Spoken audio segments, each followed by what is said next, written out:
Hello everyone. आज हम लोग एक नया चैप्टर आज डिस्कस करने वाले हैं। थर्मोडायनेमिक्स केमिस्ट्री का एक चैप्टर है। वन ऑफ द इम्पोर्टेंट ये भी एक चैप्टर है। भैया आप तो सारे चैप्टर को इम्पोर्टेंट बोलते हो। हाँ, अगर आपको एक अच्छी रैंक चाहिए तो आई थिंक हर एक चैप्टर इम्पोर्टेंट है, चाहे वो फिजिक्स का हो, चाहे वो केमिस्ट्री का हो, या चाहे वो मैथ्स का हो। तो आज हम लोग करेंगे क्या? Quick recap. हम लोग यहाँ डिटेल्स में वीडियो करने नहीं आए हैं। डिटेल में करने के लिए लंबी लंबी बहुत सारी वीडियोस बड़ी पड़ी। हम लोग यहाँ रिकैप करने हैं। क्विक रिकैप कई बार होता है कि आप पढ़ लेते हैं चैप्टर, बट 1 महीने बाद 2 महीने बाद फिर से अपने उस नोट्स के पन्नों को पलटते हो ना, तो वो दिमाग जो है ना उन चीज़ों को रिकॉल नहीं कर पाता है कि यार ये इस समय भैया ने क्या बताया था, इस समय सर ने क्या बताया था। बट अब हम लोग इस तरह से रिकॉल करेंगे हर एक टॉपिक को कि अगर कोई क्वेश्चन सॉल्व करने के लिए जाए तो बोले कि ये इस कॉन्सेप्ट का है, फिर ये इस कॉन्सेप्ट से बनेगा, तो आपका ब्रेन तुरंत स्ट्राइक होना चाहिए कि हाँ, इस कॉन्सेप्ट में ये था, इस कॉन्सेप्ट में ये था, इस तरह से ये क्वेश्चन सॉल्व। तो सिंपल सा चैप्टर है, बड़ा चैप्टर है। ऐसी बात है, सिंपल बहुत लोगों के लिए होगा, बहुत लोगों के लिए नहीं होता है। वो डिपेंड करता है कि कैलकुलेशन बहुत होता है फिजिकल केमिस्ट्री।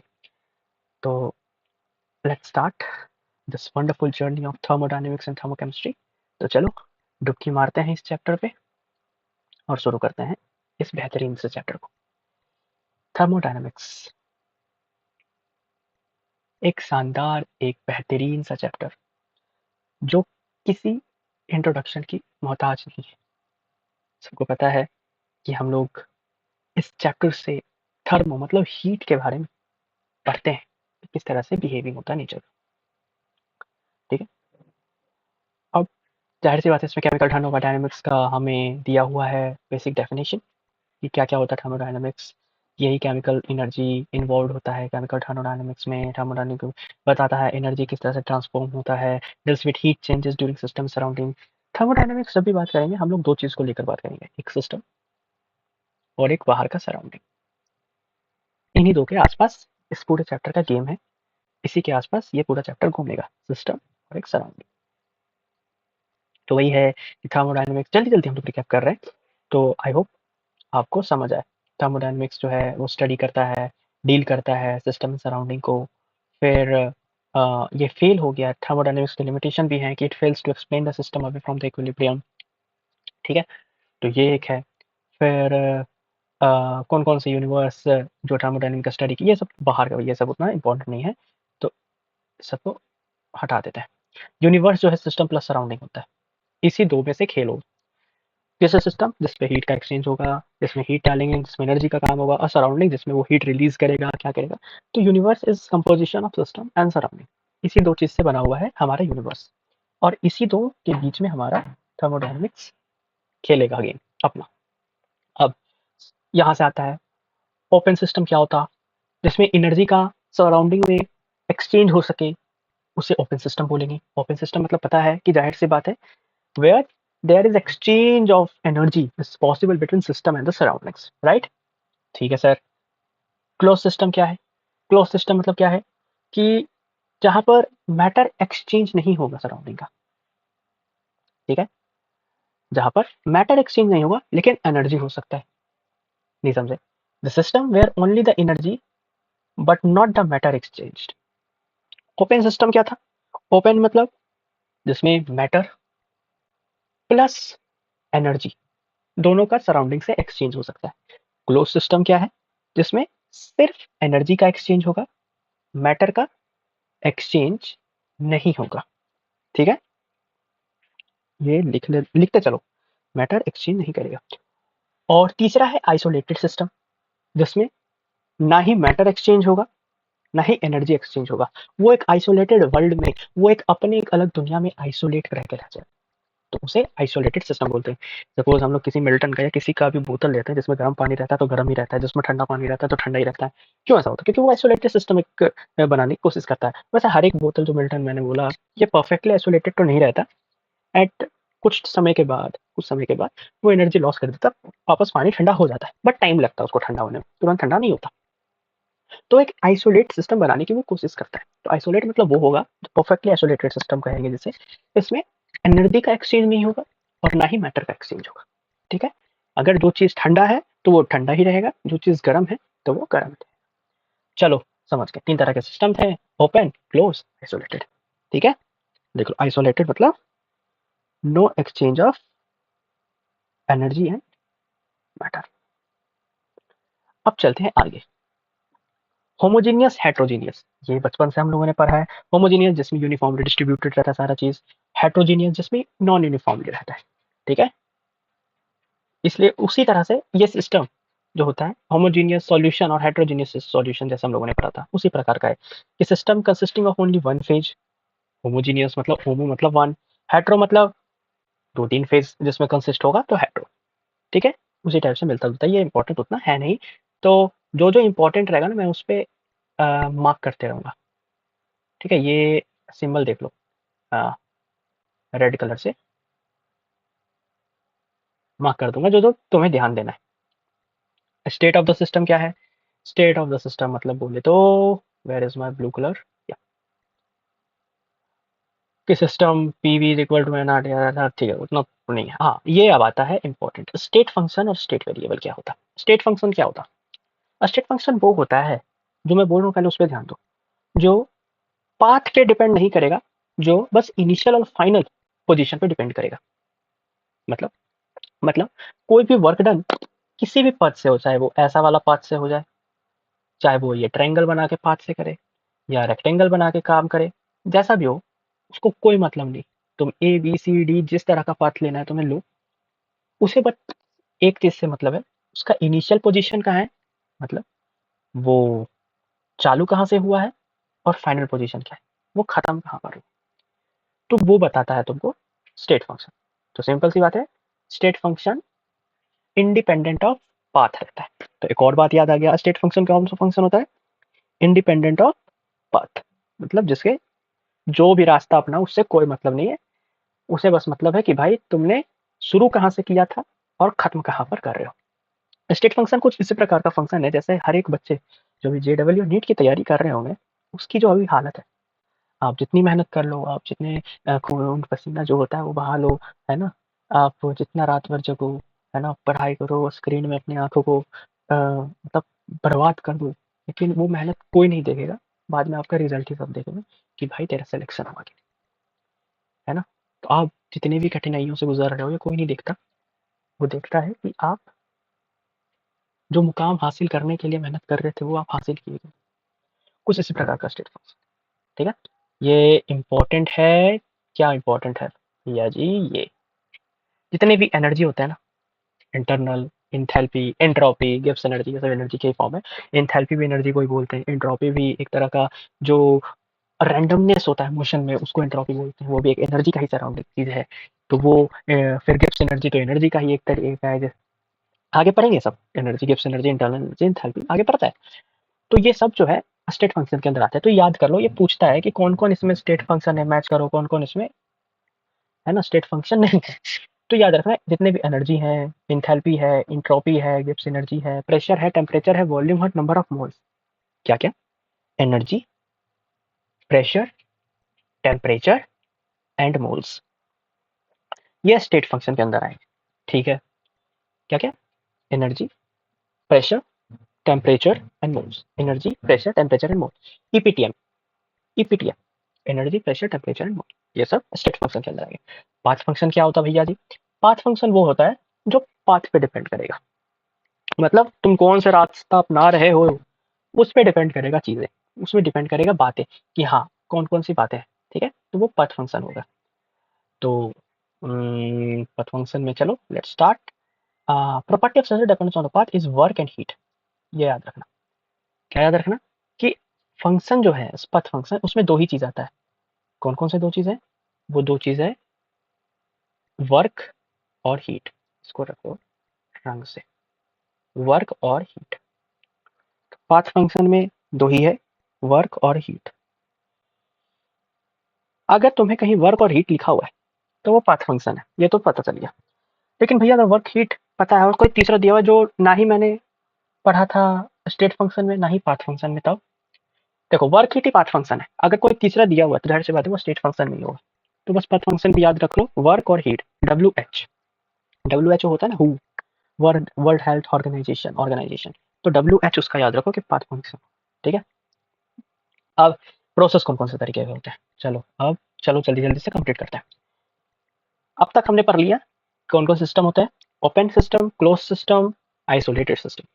फिर हमने फंक्शन डिपेंड किया कि कौन कौन तरीके का फंक्शन होता है, दो तरीके के, स्टेट फंक्शन और पाथ फंक्शन। स्टेट फंक्शन जो इनिशियल और फाइनल पोजीशन पे ही डिपेंड करे, उसे कोई रास्ते से मतलब नहीं है, तो इंडिपेंडेंट ऑफ पाथ। और तुम्हें पाथ फंक्शन जो पाथ पे डिपेंड करे कि तुम कौन सा रास्ता अपना रहे हो, उससे डिपेंड करे, जो कि वर्क और हीट ही होता है। एग्जाम्पल याद रखना। अब चलते हैं थर्मोडायनेमिक प्रोसेस। थर्मोडायनेमिक का सबसे पहला इंपॉर्टेंट प्रोसेस है आइसोथर्मल। आइसोथर्मल मतलब delta T zero. Delta T मतलब जीरो, मतलब इसमें कोई भी टेम्परेचर का चेंज नहीं होगा। अगर डेल्टा टी जीरो है तो जाहिर सी बात है डेल्टा यू भी जीरो होगा, ठीक है। एडियाबैटिक प्रोसेस मतलब एक्सचेंज ऑफ हीट नहीं हो रहा। एडियाबैटिक प्रोसेस एक तरह का वही आइसोलेटेड होता है। आइसोलेटेड मतलब इसमें कोई भी हीट एक्सचेंज नहीं होगा। मतलब अगर कोई इस तरह के सिस्टम में बंद है तो उसके अंदर अगर गर्मी है तो वो गर्म ही रहेगा हमेशा, अगर उसके अंदर कुछ ठंडा चीज है तो हमेशा ठंडा ही रहेगा, कोई एक्सचेंज नहीं होगा। तो adiabatic means no exchange of heat. No exchange of heat, तो ये भी याद रखना कि आइसोथर्मल मतलब टेम्परेचर चेंज जीरो होगा, एडियाबैटिक मतलब हीट चेंज जीरो होगा, आइसोबैरिक मतलब प्रेशर चेंज जीरो होगा। आइसोबैरिक मतलब एक मिनट, प्रेशर चेंज जीरो होगा। आइसोकोरिक मतलब डेल्टा वी जीरो होगा। बार मतलब प्रेशर, प्रेशर का यूनिट होता है ना बार, तो याद रखना आइसोबारिक में प्रेशर कांस्टेंट कर दो मतलब डेल्टा पी जीरो कर दो। आइसोकोरिक में डेल्टा वी जीरो कर दो मतलब वॉल्यूम कांस्टेंट कर दो। एडियाबैटिक में डेल्टा क्यू जीरो कर दो मतलब हीट जीरो कर दो। पता है ना, क्यू मतलब बोलते हैं हीट, यू मतलब बोलते हैं एनर्जी, इंटरनल एनर्जी, टी मतलब बोले तो टेम्परेचर, टी बोले तो प्रेशर, और वी बोले तो वॉल्यूम, राइट। हाँ, फिर से कौन कौन तरीके का थर्मोडायनेमिक प्रोसेस होते हैं। Isothermal process where there is no exchange of temperature, delta T zero. Adiabatic process and there is no exchange, adiabatic process, एक मिनट, इसको सबसे पहले तो कर देते हैं कलर, ठीक है। और मेरे साथ बोलो, रटो, ये देखो, ये,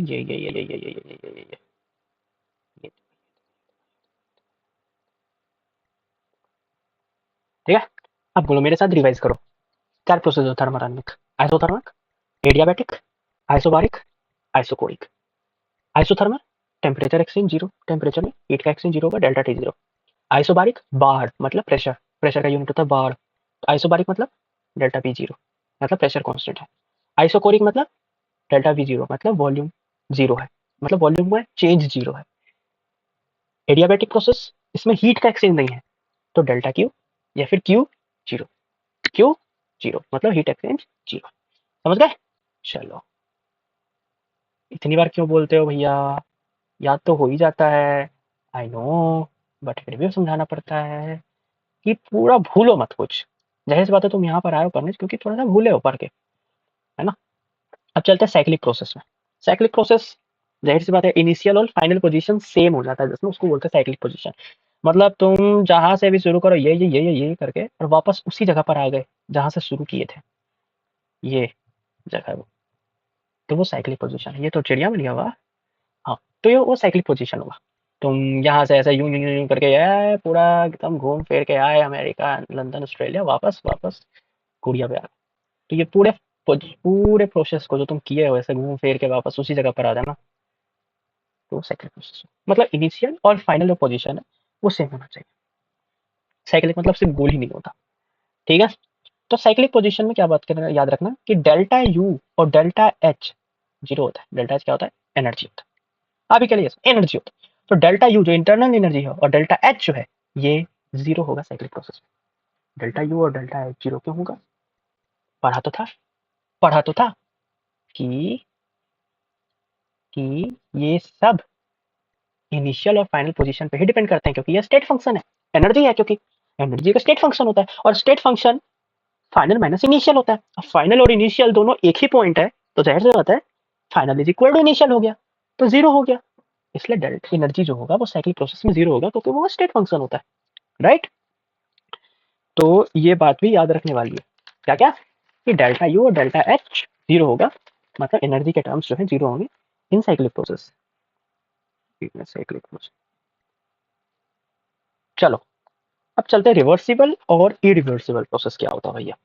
रिवर्सिबल मतलब जिसमें धीरे धीरे धीरे धीरे धीरे धीरे धीरे वर्क किया जाए, मतलब हर एक लेवल पे थोड़ा टाइम दिया जाए, ऐसे थोड़ा टाइम दिया जाए हर एक लेवल पे, occurring at any part of the process, ऐसे इस तरह से, ऐसे ऐसे ऐसे हर एक पार्ट में, और फाइनली वर्क किया जाए रिवर्सिबल। इरिवर्सिबल मतलब जो इस तरह का चेंज ना दिखाए वेरिएबल में वर्क करने वक्त, जो डायरेक्ट शुरू हुआ और तुरंत खत्म हो गया, बीच में कोई ऐसा नहीं कि धीरे धीरे से कर रहा है 1 2 3 4 5 6 7 8, नहीं, ऐसा नहीं, डायरेक्ट युग, ऐसा प्रोसेस को बोलते हैं रिवर्सिबल और इरिवर्सिबल। रिवर्सिबल जो टाइमली, जिसमें जो चेंज ऑफ वेरिएबल है वो थोड़ा ज्यादा हो, क्योंकि वो बाय लेयर काम करे। इरिवर्सिबल मतलब जो तुरंत कर दे, ऐसे स्टार्ट किया और तुरंत वर्क खत्म, फील करो, एग्जैक्ट नहीं, जाहिर सी बात है अभी एग्जैक्ट समझाने का रिवर्सिबल क्या होता है, रिवर्सिबल क्या होता, कि इसमें साफ साफ लिखा हुआ भी है कि reversible process one of the process which change occurring at any part of the process are exactly reversed when change is carried in opposite direction, right. हर एक प्रोसेस में हो रहा है काम, तो आप पता लगा सकते हो किस प्रोसेस में कितना चेंज किया गया है, क्या काम किया गया है, लेकिन इरिवर्सिबल में नहीं हो सकता, क्योंकि स्मॉल चेंज इन वेरिएबल होता है इसमें, right. Fast change, fast change तुरंत, इरिवर्सिबल मतलब तुरंत, इरिवर्सिबल मतलब तुरंत, रिवर्सिबल मतलब slowly slowly slowly slowly, right, समझ रहे हो। अब रिवर्सिबल इरिवर्सिबल का जो डेफिनेशन है वो तो आने से रहा, तो अब इसका फॉर्मूला है, ये याद रखने वाली बात है, तो वो उस पर ध्यान देते हैं। अब चलो चलो अब इस पे चलते हैं, इस वाले पार्ट में। Driving force is much higher, अच्छा, वर्क डन रिवर्सिबल जो होता है ये भी याद रखना, रिवर्सिबल का वर्क डन ज्यादा होता है इरिवर्सिबल से, क्योंकि वो टाइम लेता है तो अच्छे से वर्क कर सकते हैं। तो work done reversible is work done irreversible से ग्रेटर होता है, ज्यादा होता है। तो work done reversible is greater than work done irreversible जब एक्सपेंशन हो रहा है, जब एक्सपेंशन हो रहा है। ये देखो, ये वाला ग्राफ भी बिल्कुल याद रखने वाला चीज है, मतलब ठीक है, याद रखने वाला चीज। सबसे ज्यादा वर्क डन जो होगा, अरे हाँ सॉरी, हो रहा है ना रिकॉर्ड, हाँ, वर्क डन सबसे ज्यादा होगा वो आइसोबारिक का होगा, देन आइसोथर्मल का होगा, देन एडियाबैटिक का होगा, सबसे कम होगा आइसोकोरिक का। आइसोकोरिक का सबसे कम होगा, क्यों? क्योंकि उसमें डेल्टा वी जीरो है, डेल्टा वी जीरो है, that means work done zero है, वर्क डन जीरो है। तो सबसे ज्यादा वर्क डन किसका होगा? आइसोबारिक का, क्योंकि प्रेशर कांस्टेंट है, तो वन वाला आइसोबारिक हो गया, देन आइसोथर्मल का, देन एडियाबैटिक का। ये देखो एक्सपेंशन के दौरान, एक्सपेंशन के दौरान, ये देखो आइसोथर्मल का ग्राफ जो है ना एडियाबैटिक से ऊपर बना है, ये भी याद रखो, आइसोथर्मल का ग्राफ एडियाबैटिक से ऊपर बना है। ये हो गया आइसो, ये हो गया एडिया, राइट। तो वर्क डन आइसोबारिक का, फिर आइसोथर्मल का, फिर एडियाबैटिक का, फिर आइसोकोरिक का। एक्सटेंसिव प्रॉपर्टी क्या होता है, इंटेंसिव प्रॉपर्टी क्या होता है, ये भी इंपॉर्टेंट है, बहुत कंफ्यूजन होता है बच्चों को इन सब में, बहुत ज्यादा, मतलब भरे पड़े हैं बच्चे।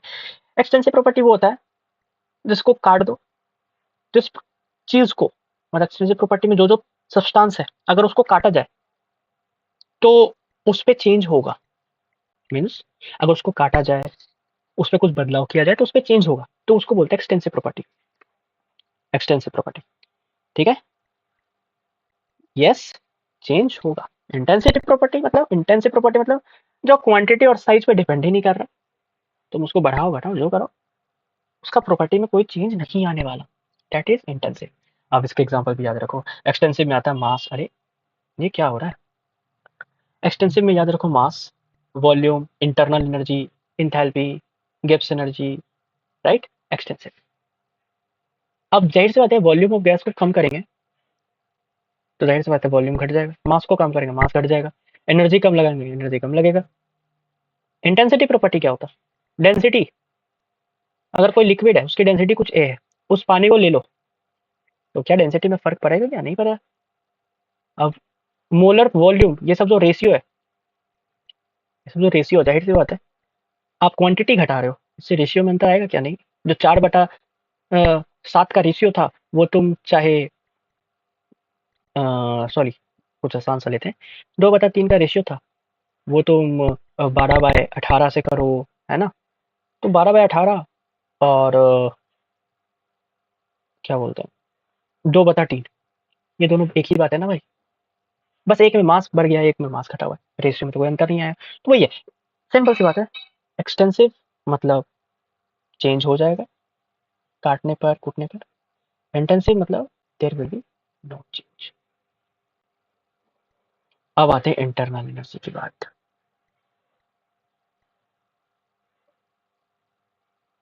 हीट जो है वो पास करता है अंदर भी और बाहर भी सिस्टम के, ये बात हमें पता है। वर्क डन सिस्टम पे भी किया जाता है, सिस्टम द्वारा भी किया जाता है, ये भी बात पता है। मैटर सिस्टम में आता है या सिस्टम को छोड़ता है, ये भी पता है। तो ये सारी जो चीजें हैं, हीट, वर्क, मैटर, ये सारी एक्सटेंसिव प्रॉपर्टी, मतलब चेंज होगा काटने कूटने पर, और स्टेट फंक्शन है, मतलब फाइनल और इनिशियल पोजीशन पर डिपेंड करेगा। ठीक है, अब चलो चलो चलो चलो चलो चलो चलो चलो चलो चलो, ये वाला, हाँ ये वाला एक याद रखना, ये सब जो एग्जाम्पल दिया ये मोस्ट इंपॉर्टेंट है। तो अरे स्टार लगाना तो भूल ही गए, हा हा हा हा, star star star, yes my star, where are you my star. ये इम्पोर्टेंट है, इसको देख लेना, इसको देख लेना, इस पूरे को तो देखना ही, कितना प्रोसेस है, थर्मोडायनेमिक कौन सा प्रोसेस, कौन कौन सा प्रोसेस फॉलो करता है, इसोथर्मल, ये वो साइक्लिक प्रोसेस एक, ये ध्यान देना। रिवर्सिबल रिवर्सिबल देने की जरूरत नहीं है, ये ध्यान दे देना। वर्क डन रिवर्सिबल ज़्यादा होता है then work done irreversible expansion के केस में, ये ध्यान रखना। और ये दोनों तो जान देना ही, ये सब मैच द फॉलोइंग में बहुत आता है, वेदर इट JEE और नीट, राइट। अब देखो, delta U, U final minus U initial, of course state function है, ये सब पढ़ लिया हम लोगों ने। डेल्टा यू हीट एक फॉर्म ऑफ एनर्जी है, ये form one system to another system travel करता है, जिसको क्यू से डिपेंड करते हैं, तो ये क्यू है, ठीक है। हीट को क्यू से बोलते हैं, इसका यूनिट कैलोरी और जूल में दिया रहेगा, ठीक है। हाँ, और इसका यूनिट यू से होता है, डेल्टा मतलब इंटरनल। एक्सोथर्मिक में डेल्टा यू नेगेटिव होता है, एंडोथर्मिक में डेल्टा यू पॉजिटिव होता है, याद रखना। एक्सो अगर एनर्जी निकल रही है तो डेल्टा यू जाहिर सी बात है कम होगा, तो नेगेटिव होगा। एंडो अब हमें किसी में एनर्जी देना पड़ रहा है, तो एनर्जी दे रहे हैं मतलब डेल्टा यू पॉजिटिव होगा, ठीक है। अगर हीट, ये इंपॉर्टेंट है, अगर हीट सिस्टम द्वारा एब्जॉर्ब किया जाए तो वो पॉजिटिव होगा, अगर हीट बाहर दिया जाए given out by the system is negative, जाहिर सी बात है। अगर हीट एब्जॉर्ब हो रहा है, हीट एब्जॉर्ब हो रहा है मतलब सिस्टम के अंदर अगर हीट आ रहा है, तो भैया हीट पॉजिटिव मानेंगे, जैसे बात है, क्योंकि वो सिस्टम के अंदर है तो पॉजिटिव मानो। अगर हीट बाहर जा रहा है सिस्टम में, सिस्टम से बाहर जा रहा है, given out by the system, याद करते जाओ, बाय द सिस्टम, तो वो निगेटिव होगा। अगर हीट एब्जॉर्ब्ड है बाय सिस्टम तो वो पॉजिटिव होगा। अगर हीट दिया जा रहा है in surrounding from the system is negative. ये बिल्कुल मतलब रट लो यार, ये आगे आने वाले कैलकुलेशन में हेल्प करेगा, बहुत हेल्प करेगा। फिर मैकेनिकल वर्क में हम लोग आते हैं, F इंटू डी एक्स होता है, फोर्स इंटू डिस्प्लेसमेंट, ठीक है। वर्क डन, तो वर्क डन हो जाएगा तुमको माइनस पी डेल्टा वी, हाँ F into D x, work done होता है minus P delta we. P जो होता है एक फोर्स का काम करता है, प्रेशर, और वॉल्यूम चेंज वॉल्यूम जो होता है वो डी एक्स का काम करता है, मतलब चेंज इन डिस्प्लेसमेंट। तो वर्क डन का फॉर्मूला हो गया minus P dV, minus P dV, where P is pressure and delta V is change in volume. Work done positive होगा जब वर्क डन सिस्टम पे काम करेगा, वर्क डन निगेटिव होगा जब सिस्टम द्वारा काम करेगा। अगर वर्क हम लोग सिस्टम पे कर रहे हैं, on system, work on system, मतलब पॉजिटिव लेना है। वर्क बाय सिस्टम, बाय याद रखना, बाय सिस्टम मतलब by, work done by system is negative. तो इसका नमोनिक्स जैसा याद कर लो, बहुत कंफ्यूजन होता है कौन सा पॉजिटिव ले कौन सा नेगेटिव ले, तो इसका निमोनिक्स एक तरह से दे देते हैं। एक्सो है तो डेल्टा यू नेगेटिव होगा क्योंकि एनर्जी देना पड़ रहा है, एक्सो डेल्टा यू नेगेटिव।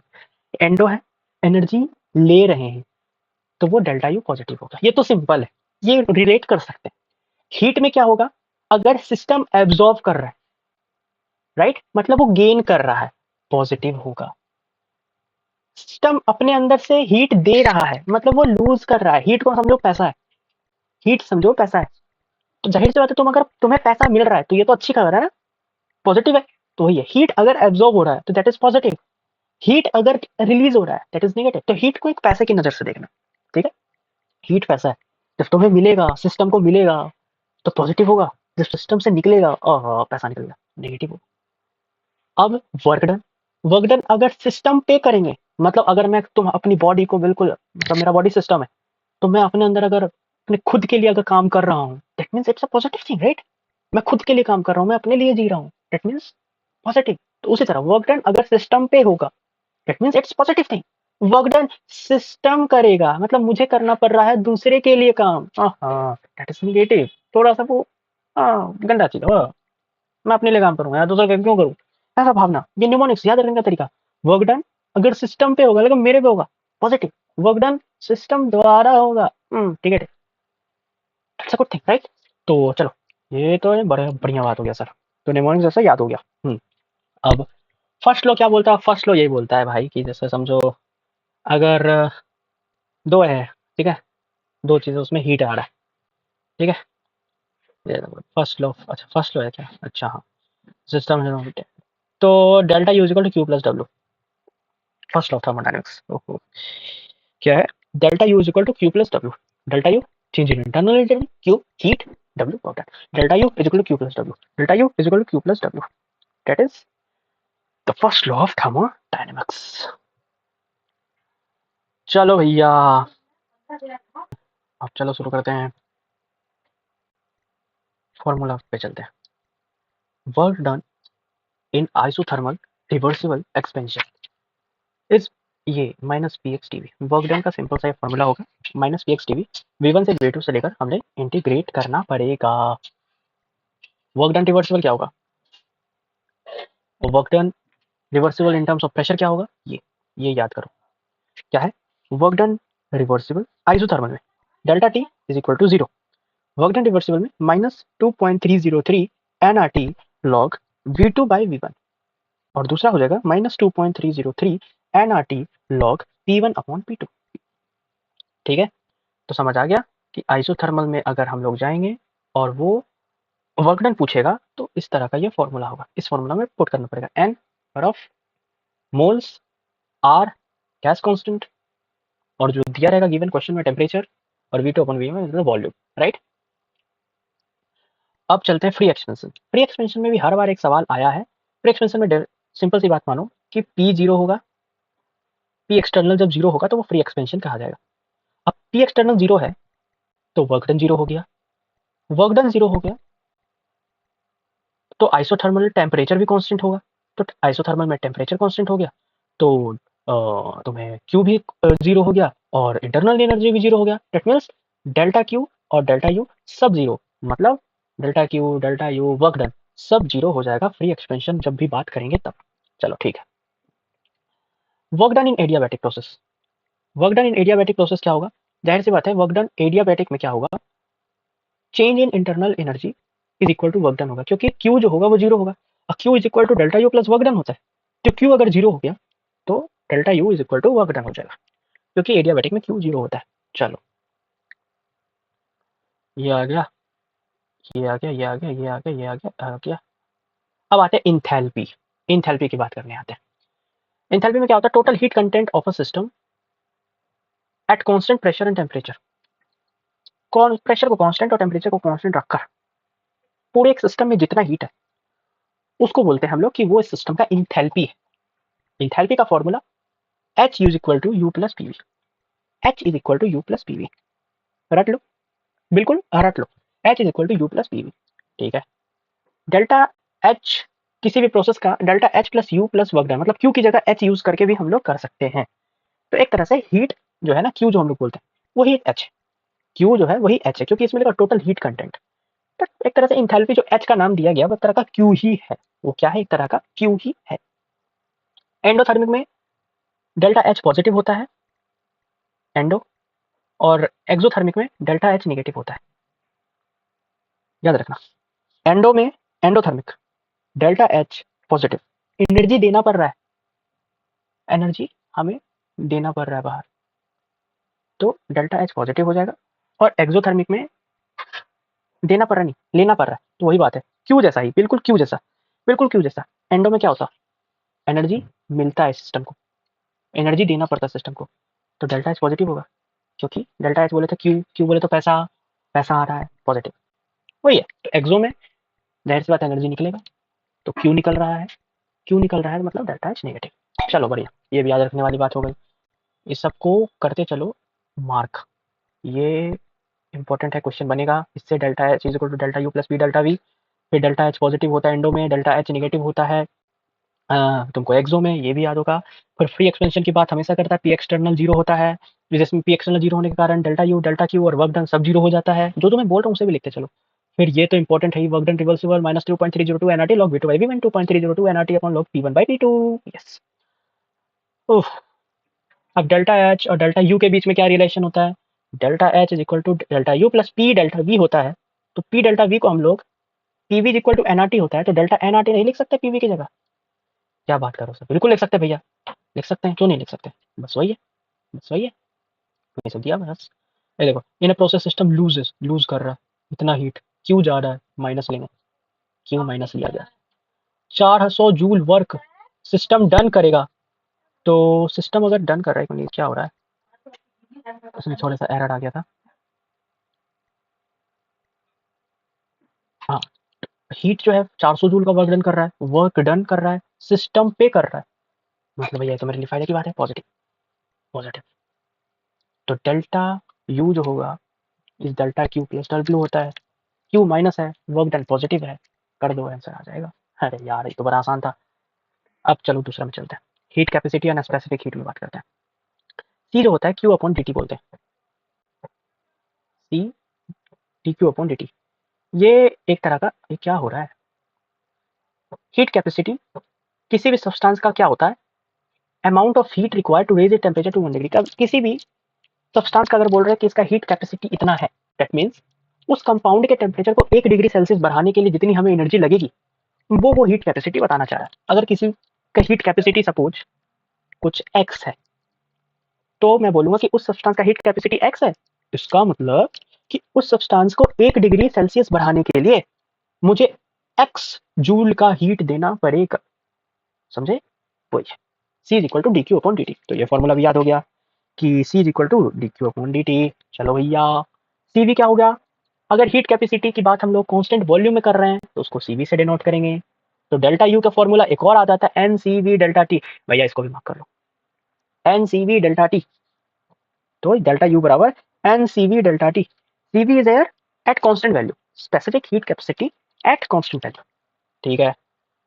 फिर एट कांस्टेंट प्रेशर के हीट कैपेसिटी को बोलते हैं डेल्टा सीपी, तो जाहिर सी बात है अगर डेल्टा एच निकाल रहे हैं मतलब क्यू निकाल रहे हैं, हीट एक्सचेंज निकाल रहे हैं, तो उसको बोलेंगे N C P delta C delta T. तो हम लोग के पास दो फॉर्मूला इंपॉर्टेंट आ गए। अगर इंटरनल एनर्जी की बात होगी तो N C V delta T, अगर हीट एक्सचेंज की बात होगी तो N C P delta T, और एक और रिलेशन होता है C P minus C V is equal to R, ये लिख देते हैं इधर, C P minus C P minus C V is equal to R, ठीक है, इज इक्वल टू आर। ये क्या हो रहा है, C P minus C V is equal to R, ये एक फॉर्मूला होता है। ये भी आर जो होता है गैस कांस्टेंट, सीपी और CV specific heat capacity, CP constant pressure पे, सीवी कांस्टेंट वॉल्यूम पे, ठीक है। तो अगर कभी सीवी दे दिया है तुम्हें क्वेश्चन में, लेकिन तुम्हें हीट निकालना है, तो सीवी को पहले इस फॉर्मूला से सीपी में बदलो, फिर सीपी इस फॉर्मूला में यूज कर दो, काम हो जाएगा। चलो ठीक है, C equal to Q M delta T, ये भी आ जाएगा स्पेसिफिक हीट कैपेसिटी, कभी कभी फॉर्मूला हो सकता है कि एम दे दिया हो डेल्टा टी दे दिया हो, तो C is equal to Q upon M delta T, Q upon M delta T, जिसको M S delta T is equal to delta Q भी बोल सकते हैं। C P minus CV is equal to R, ये जो ऊपर मैंने बताया, सीपी बाई सीवी गामा होता है, गामा एक कांस्टेंट मान लेते हैं, ठीक है, यंग मॉडुलस में समझना है, ये कांस्टेंट है, ठीक है। हाँ, अब मोनो एटॉमिक गैस में एफ की वैल्यू होती है 3, मोनो एटॉमिक में होता है एफ की वैल्यू 3, डायटोमिक में होता है 5, और ट्राइएटॉमिक में होता है 7, ठीक है। डायटोमिक तक बात नहीं जाती, मोनो एटॉमिक मतलब एक एटम का गैस, डायटोमिक मतलब 2 एटम का गैस, ट्राइएटॉमिक मतलब 3 एटम का गैस, एफ। अब सीपी जो होता है ये सीपी, इसको भी लिख देते हैं यहाँ पर बड़े अक्षरों में। सीपी जो होता है, सीवी, वो होता है F R by two. F जो मैंने बताया है यहाँ, R gas constant upon two. तो सीपी निकालना होगा तो जाहिर सी बात है सीवी प्लस आर करना पड़ेगा, that means R plus F R by two करना पड़ेगा। इसलिए ये देखो सीवी कितना है, एफ आर बाय टू मतलब 3r/2। डायटोमिक का एफ होता है 5, तो सीवी कितना है डायटोमिक का 5r/2। और इसी को आप सीपी में बदलना है, तो CP is equal to CV plus R. 3r plus two plus R कितना होगा 5r/2 CP. 5r plus two 5r/2 plus R कितना होगा 7r/2 जो कि सीपी हो गया। तो बस इतना याद रखना, सीवी का फॉर्मूला होता है F R by to. CV का फॉर्मूला होता है एफ आर बाय टू। तुरंत तुरंत रिकॉल करवाते जा रहे हैं भाई, लिखते चलो, याद होते जाएगा। CP by CV gamma CP minus CV is equal to R, और CV is equal to F R by two. F क्या है, ये डिग्री ऑफ फ्रीडम है, ठीक है। हर एक गैस का अलग होता है, मोनोटोमिक का 3 होता है, डायटोमिक का 5 होता है, और डायटोमिक का 7। चलो ठीक है, चलो ठीक है। इनर्ट गैसेस होते हैं जैसे आर्गन हो गया, क्रिप्टन हो गया, ज़ेनॉन हो गया, वो मोनोटोमिक होता है। डायटोमिक में देखो 2 ओ 2 मॉलिक्यूल है, N2 2 है, ठीक है, समझ रहे हो। ट्राइटोमिक देखो 3 एटम है, 2 ऑक्सीजन का 1 कार्बन का, इस तरह से पता लगाना रहता है। चलो चलो चलो चलो चलो चलो, ये भी उतना इंपॉर्टेंट है नहीं, ये नहीं इंपॉर्टेंट है नहीं, ये नहीं, ये नहीं, ये नहीं, ये नहीं। डेल्टा क्यू डेल्टा, ये ना ना ना, ये भी इंपॉर्टेंट नहीं। चलो चलो बहुत बढ़िया। एंथैल्पी ऑफ फेज डिफ्यूजन, ये देखो इसमें भी क्वेश्चन आता है, सी डेल्टा यू। ये हीट ऑफ रिएक्शन कैसे निकालते हैं, हाँ, हीट ऑफ रिएक्शन कैसे निकालते हैं, इसका सिंपल सा बस छोटा सा चीज बता देता हूँ। Delta H product minus delta H reactant. Heat of formation of product minus heat of formation of reactant will give you heat of combustion. अगर सॉलिड से लिक्विड में जा रहा है उसको बोलते हैं फ्यूजन, लिक्विड से गैस में जा रहा है उसको बोलते हैं वेपराइजेशन, लिक्विड से सॉलिड जा रहा है उसको बोलते हैं फ्रीजिंग, और सॉलिड से गैस हो रहा है डायरेक्ट, सॉलिड से गैस नॉट लिक्विड, सब्लिमेशन। ठीक है, ये भी क्वेश्चन आ सकता है कि बताओ डेल्टा एच इसका ये दिया हुआ है, मोनोक्लिनिक से रोम्बिक बना रहा है, रोम्बिक से मोनोक्लिनिक, डेल्टा एच ये है, डेल्टा एच ये है, डेल्टा एच ये है, इसे बताओ delta heat of formation, delta of negative कैसे होगा। तो इस फॉर्मूला का याद रखना, delta H formation of product, product में जो जो रहेगा उसका डेल्टा एच ऑफ लिख देना, एच एफ, और डेल्टा एच एफ दिया रहेगा question, heat of formation of this is this and heat of formation of this is this, ऐसे दिया रहेगा। उसको माइनस कर देना, डेल्टा एच ऑफ रिएक्टेंट, जो रिएक्टेंट में होगा उसका डेल्टा एच से निगेटिव कर देना, मतलब माइनस कर देना। ठीक है, चलो चलो, ये सब तो एनर्जी वाला हो गया, एनर्जी ऑफ डाइल्यूशन वही delta H product of one, delta H of reactant, delta H of product upon delta of reaction, delta H of solution is delta lattice latest height. ये उतना क्वेश्चन नहीं आता, ध्यान देना चाहो दे सकते हो, लेकिन बताने का तो बता दिए, वरना है बहुत चीज। Hess law constant heat summation, Hess law can be used to determine heat of formation video compound which are unstable and can not be measured. नहीं, उतना प्रॉब्लम नहीं आता। स्पॉन्टेनियस प्रोसेस, स्पॉन्टेनियस प्रोसेस मतलब delta G less than 0। Spontaneous जो तुरंत हो, जो खुद से हो, by on, a process in which spontaneous occur by on its own, on खुद से हो स्पॉन्टेनियस उसको बोलते हैं। नॉन स्पॉन्टेनियस जो खुद से ना हो, नॉन स्पॉन्टेनियस रिएक्शन। अब आते हैं एंट्रोपी में। एंट्रोपी मतलब randomness in motion. Entropy is the measure of randomness of the particle. मतलब अगर जाहिर सी बात है टेम्परेचर बढ़ाते हैं तो होता है जो पार्टिकल है ना किसी भी सब्सटेंस के, वो ना हिलने लगता है बिल्कुल, उनमें जो है ना रैंडमनेस वो बढ़ जाती है, वो इधर उधर भागने लगते हैं। तो जितना ज्यादा भागेगा उसका उसका एंट्रोपी उतना ज्यादा है, मतलब जितना कम भाग रहा है वो समझो उसकी एंट्रोपी उतनी कम है। ठीक है, तो ये याद रखना कि फॉर स्पॉन्टेनियस रिएक्शन, बैटरी से ओके, डेल्टा एच पॉजिटिव होगा। एक और बात इंपॉर्टेंट, स्पॉन्टेनियस के लिए डेल्टा एस पॉजिटिव होगा, नॉन स्पॉन्टेनियस के लिए डेल्टा एस नेगेटिव होगा। यस यस, चलो बढ़िया बढ़िया बढ़िया बढ़िया बढ़िया। इन एन आइसोलेटेड सिस्टम, ठीक है, इस पॉजिटिव। उफ, अब देखो रैंडमनेस साइज बात है, लिक्विड का मॉलिक्यूल अलग अलग होता है तो उसमें रैंडमनेस ज्यादा होगा पार्टिकल में, तो S of liquid S of solid से ज्यादा होता है, और एस ऑफ गैस, गैस में तो और अलग होता है, तो उसमें और ज्यादा रैंडमनेस होगी, तो S of gas S of liquid, ये तो कॉमन सी बात है, तो एस भी पता चल गया। चलो चलो चलो, अब एक्सोथर्मिक रिएक्शन, एक्सोथर्मिक रिएक्शन में क्या था बताया मैंने, एनर्जी देना पड़ता है, एनर्जी निकलता है मतलब, तो एंट्रोपी चेंज होगा उसमें पॉजिटिव होगा एक्सो में, और एंडोथर्मिक में हीट बाहर फ्लो करता है, मतलब हीट सिस्टम के अंदर आता है, तो इसमें जो है entropy change positive, total entropy change is positive, the change is spontaneous. Entropy change अगर पॉजिटिव है तो चेंज इज इंस्टेंट स्पॉन्टेनियस, याद रखना। अगर स्पॉन्टेनियस है डेल्टा एस पॉजिटिव होगा। चलो चलो, ये फॉर्मूला हो गया, delta is equal to Q upon T. भैया क्या कर रहे हो, गिब्स एनर्जी। अब आते हैं, हमने क्या बोला था, if there is a spontaneous reaction, कहाँ गया, कहाँ गया ये, if there is spontaneous reaction delta S positive होगा, डेल्टा एच नेगेटिव हो जाता है, गिब्स एनर्जी से बोलते हैं। डेल्टा एच नेगेटिव होता है, ये भगवान डेल्टा एच निगेटिव होता है। अगर डेल्टा एस पॉजिटिव हो गया, डेल्टा एच निगेटिव हो गया, तो भैया डेल्टा जी भी निगेटिव हो गया ना, क्योंकि डेल्टा जी का फॉर्मूला ये है, delta H minus T delta S. तो एक और फॉर्मूला आ गया, ओ भाई साहब, कौन सा फॉर्मूला आ गया? Delta G is equal to delta H minus T delta S. Delta G is gives free energy, delta H is the heat exchange and delta S is the randomness, जिसको entropy बोलते हैं। तो overall सब चीज को बोला जाए, अब स्पॉन्टेनियस में डेल्टा जी निगेटिव होता है और नॉन स्पॉन्टेनियस में डेल्टा जी पॉजिटिव होता है। मतलब स्पॉन्टेनियस में डेल्टा जी नेगेटिव होता है, नॉन में डेल्टा जी पॉजिटिव होता है। अच्छा, ठीक है, तो देखो, डेल्टा जी नेगेटिव है, डेल्टा एस पॉजिटिव है, नेगेटिव है, और डेल्टा जी अगर लो टेम्परेचर है तभी दोनों सेम होगा, वरना हाई टेम्परेचर। अच्छा, मैक्सिमम टाइम पे डेल्टा एच और डेल्टा एस जो है ना, अपोजिट सिंबल रखेगा। मतलब अगर डेल्टा जी नेगेटिव रहेगा तो डेल्टा एस पॉजिटिव रहेगा, अगर डेल्टा एस पॉजिटिव रहेगा तो डेल्टा जी नेगेटिव रहेगा। बट जब भी लो टेम्परेचर की बात आने लगेगी, चाहे वो लो टेम्परेचर ये हो, चाहे वो लो टेम्परेचर ये हो, डेल्टा जी और डेल्टा एस का जो सिंबल है वो सेम हो जाता है। और वहीं अगर स्पॉन्टेनियस हो रहा है तो दोनों निगेटिव हो जाएंगे, अगर नॉन स्पॉन्टेनियस हो रहा है तो दोनों पॉजिटिव हो जाएंगे एट लो टेम्परेचर। वरना नॉर्मली जैसे चलता है वैसे चलेगा कि स्पॉन्टेनियस है अगर तो delta G negative, delta S positive, non spontaneous है तो delta G positive, delta S negative. तो याद रखो, सिंपल सी बात, स्पॉन्टेनियस में डेल्टा जी नेगेटिव होगा, डेल्टा एस पॉजिटिव होगा। जब भी बोलेंगे स्पॉन्टेनियस रिएक्शन मतलब डेल्टा जी नेगेटिव, जी नेगेटिव, जी मतलब जे डबल ई। कभी खुशी नहीं देता ना तुम लोग को, यार जी डबल ई क्या है, तो उसको इस तरह से, तो डेल्टा जी स्पॉन्टेनियस हो रहा है ना, कुछ भी खुद से हो रहा है तो जी मतलब नेगेटिव, नॉन स्पॉन्टेनियस में पॉजिटिव हो जाता है। याद रखना, delta G negative, delta G negative, spontaneous. चलो, उफ, डेल्टा जी का एक और फॉर्मूला याद रख लो, के इक्विवेलेंट 2 - 2.303 आर टी लॉग के इक्विवेलेंट। के इक्विवेलेंट एक तरह से रिएक्शन से निकलता है, प्रोडक्ट अपॉन रिएक्टेंस से। चलो, ये माइनस एन एफ ये इलेक्ट्रोकेमिस्ट्री में पढ़ा था हमने, delta G minus N F naughts होता है।